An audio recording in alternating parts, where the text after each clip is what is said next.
আল্লাহর উপরে দায়িত্ব হলো ওই সব লোকের তওবা কবুল করা যারা হঠাৎ করে আবেগে না জেনে ভুল করে অস্থিরতায় গুনাহ করে ফেলেছে, তাড়াতাড়ি তওবা করে।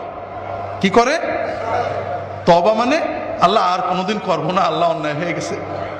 তওবা মানে তিনটে, আর করবো না, অনুতপ্ত হওয়া, আল্লাহর কাছে ক্ষমা চাওয়া। ওদের তওবা আল্লাহ কবুল করবে। ওয়ালাইসাতে তাওবাতু লিল্লাযিনা ইয়ামালুনা আস-সাইয়্যাত হাত্তা ইযা হাদারা আহাদাহুমুল মাউত ক্বালা ইন্নী তুবতুল আন ওয়ালাল্লাযিনা ইয়ামুতুনা হুম কুফার।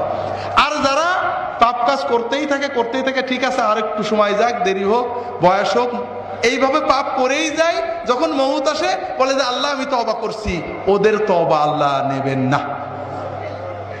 আপনারা বলবেন যে হুজুররা তো বলে বা হাদিসেও আসে মৃত্যু জাকান্দানি শুরু হওয়ার আগ পর্যন্ত কবুল হয়।